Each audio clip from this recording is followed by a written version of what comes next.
நண்பர்களே, நல்லா யோசிச்சு பாருங்க. ஒரு கடன் வாங்குனா கூட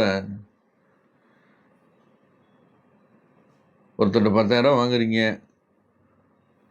வீட்டு செலவுக்காக.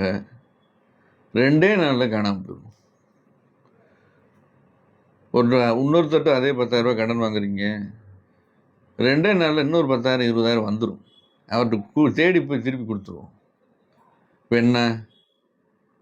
முதல்ல குடுத்த 10,000 குடுத்தவருக்கும் உங்களுக்கும் ஒத்து வரல. இவர் 2வது குடுத்தவர் உங்களுக்கு கைராசிக்காரர் ஆயிட்டாரு. அப்ப இந்த கைராசிக்காரரை கண்டுபிடிச்சு அவர்ட்ட பணம் வாங்கிட்டோம்னா நிறைய சேரும். யாருன்னு கொஞ்சம் வேகமா சொல்றேன். நீங்க நோட் பண்ணிக்கங்க, பயன்படுத்திக்கங்க. புதன்கிழமை 6 to 7, 9 to 10, 1 to 2, மதியம் 1 to 2, மாலை 4 to 5 சீரிசம் திருவாதிரைகிட்டையும் ரூ. 100 ஒரு வெத்தலை பாக்கு, இல்லை ஒரு ரூ. 10 ஒரு வெத்தலை பாக்கு. சொந்தக்காரங்களா தெரிஞ்சவங்க ஃப்ரெண்ட்ஸ் கிட்டே வாங்கிக்கலாம். நீங்கள் அவங்களுக்கு கொடுக்கலாம். சரிதான். நான் கூறிய புதன்கிழமை நல்ல நேரத்தில் சொன்னபடி ரூ. 10, 11 வைங்க, ரூ. 11 வெற்றிலை பாக்கும் வைத்து நான் சொன்ன நட்சத்திரத்துக்காரிடம்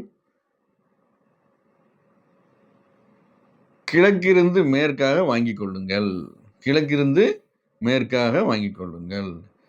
நீங்கள் வாங்குபவர் கிழக்கு நோக்கி நிற்க வேண்டும், கொடுப்பவர் மேற்கு நோக்கி நிற்க வேண்டும். அவ்வாறு இருந்து வாங்கிக் கொள்ள பணம் பல வழிகளில் பெருகும். வாழ்த்துக்கள்.